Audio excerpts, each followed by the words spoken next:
Alright.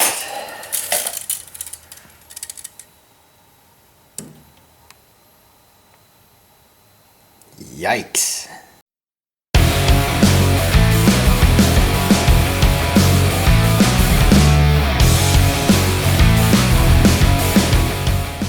So as many of you know, we're in the process of trying to get the house ready so we can move.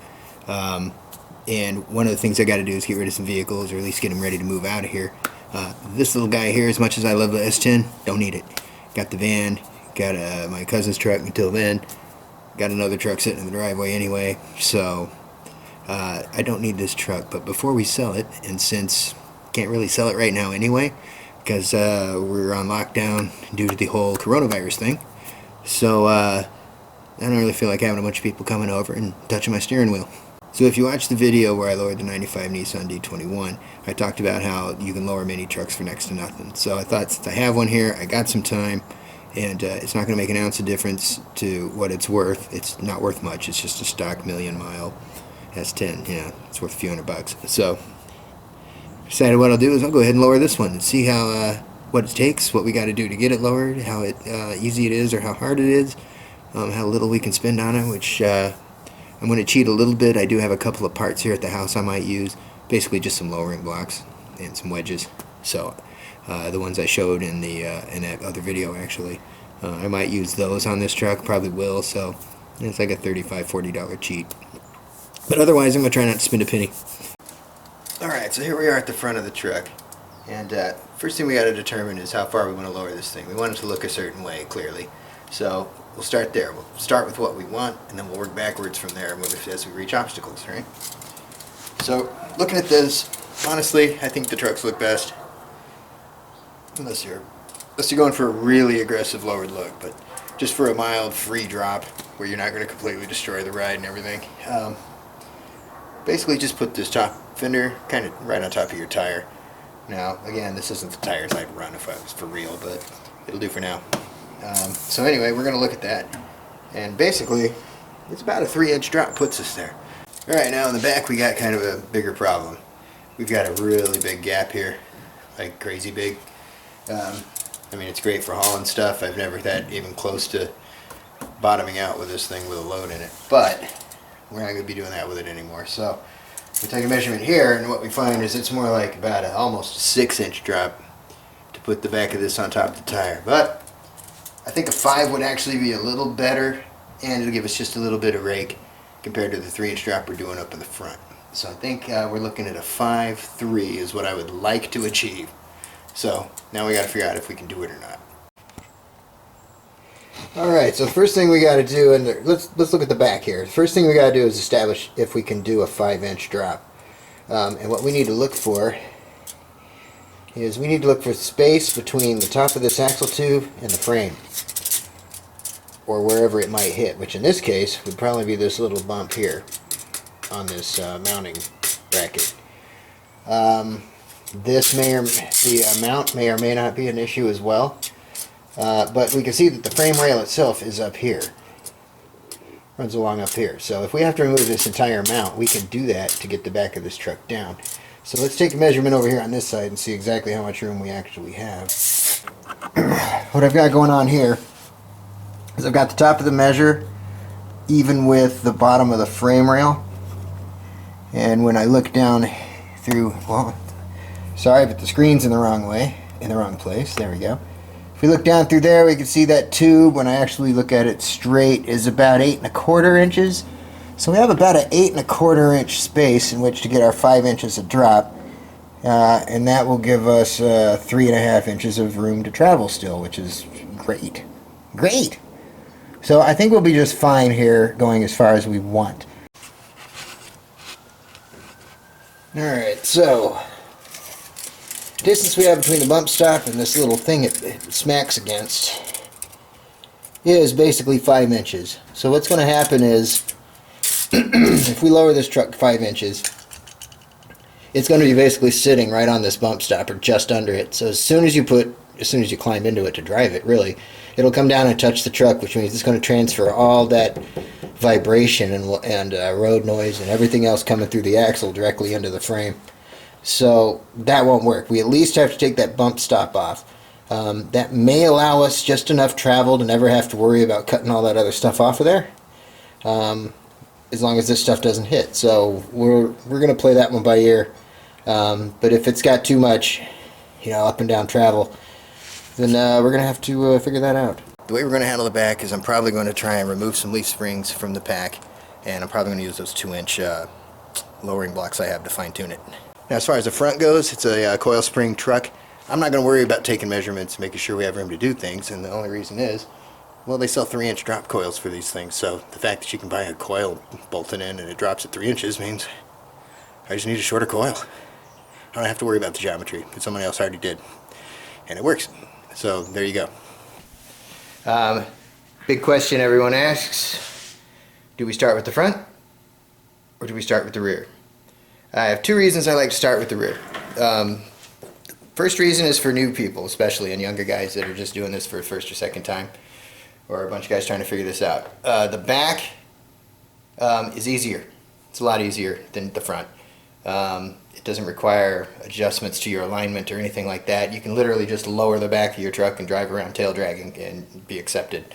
So generally do the rear first. It's easiest, and it gives you a lot more confidence when you go to lower the front, because you've managed to lower the back successfully. Now, the second reason I like to do the back first is because it's actually a lot harder to get that perfect height you want when you're setting up the rear. The way we're doing it, at least, if we had coilovers and stuff, you get your height perfect. That's not what I'm talking about. On this type of a project where you're just trying to lower your truck on the cheap, it's going to end up wherever it ends up based on how many inches tall your block is and where those leaves land when you start pulling the leaves out of the pack, So this is just going to kind of end up wherever it ends up. We're aiming for somewhere around the 5-inch mark, maybe 6. As long as it's somewhere in there, we're going to call it good. And the advantage to doing that first is, now that we know where the back sits, once we get it back on the ground, then we can decide exactly how low we want to go with the front, so that it sits the way we want it to in relation to front to rear. So yeah, I always recommend doing the back first and then doing the front second. And that's what we're going to do here. Alright, so first thing we're going to do is we're going to take these shocks off. That's to keep them from fighting us down there. I'd probably just let them swing loose and just leave them on the truck. I'm probably not going to take them all the way out. So I'll just undo the bottom.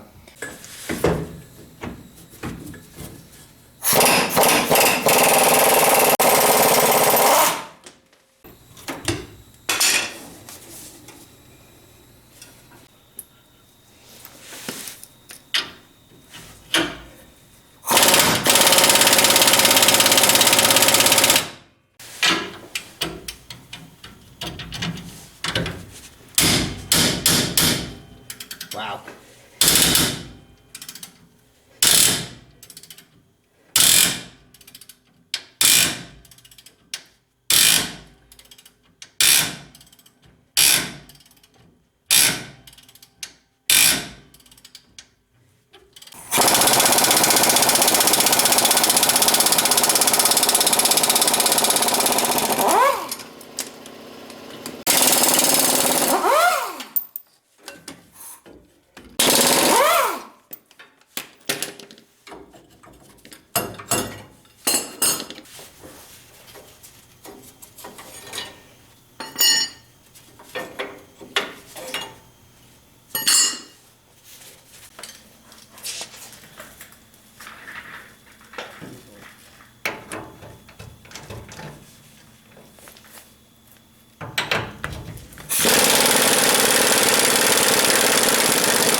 Let's hope you can see that, because I'm super comfortable here.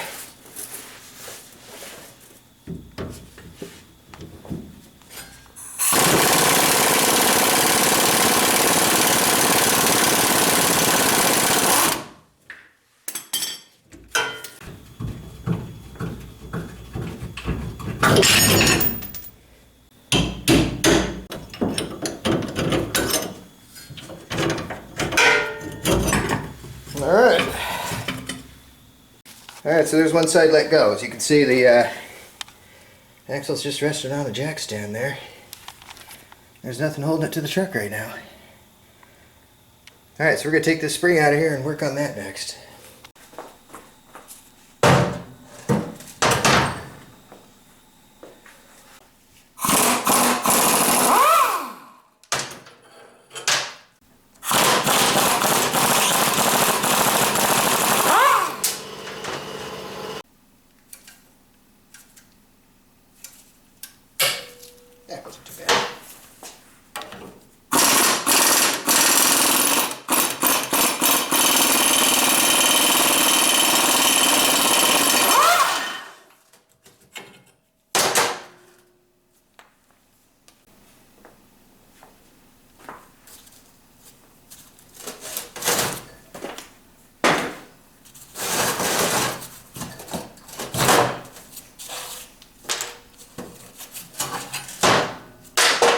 So we won't be needing that stuff.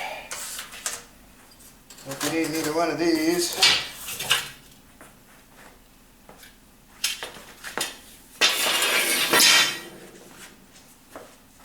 So all we actually need is this this plastic pad is just to help keep it from squeaking against each other. It's basically exactly what it is. So we're going to go back and we're just going to do this. That's going to be our new spring pack. Let's get this thing put back together. Let's see if we got enough threads first.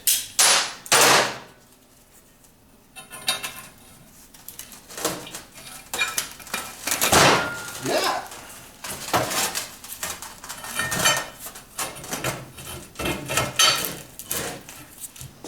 We absolutely do, so that's a good thing.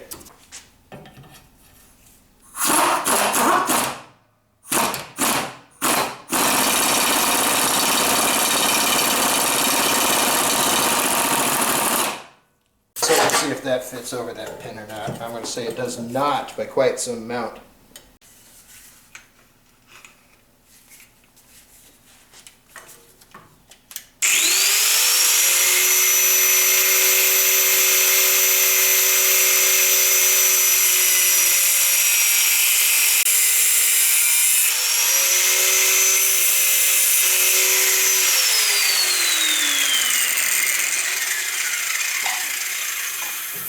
Alright, we ready, peoples? Alright. As long as we keep it centered, it's good to go.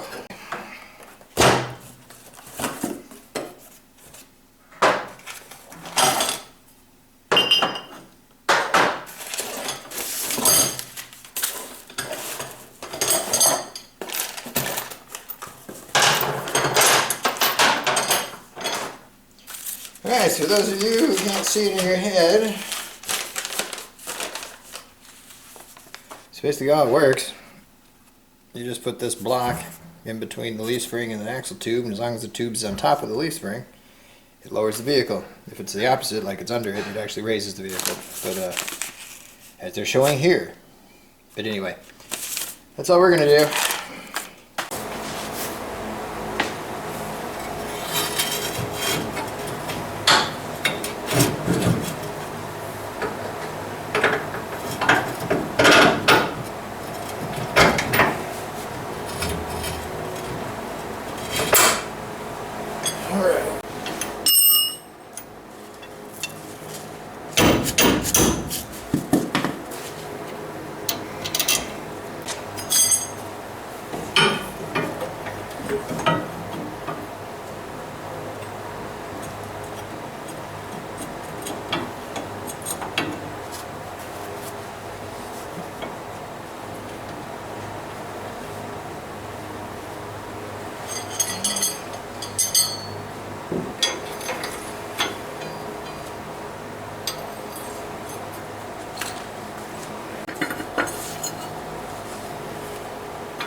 We'll call it there for this episode. We got the back all done, got the wheels back on it. Now it's not roadworthy. I didn't put all 5 lug nuts back on it. The bolts aren't tight for the leaf springs. But we need to get it on the ground and see where it is before we finalize everything. Because I suspect just from mock-up here, I'm going to have to cut that bump stop off after all. So anyway, that's it. Thanks. Part 2, we'll go ahead and jump on the front. We should follow along shortly. I'm trying to knock this out and not waste a lot of time on it. So see you guys soon. Stay safe.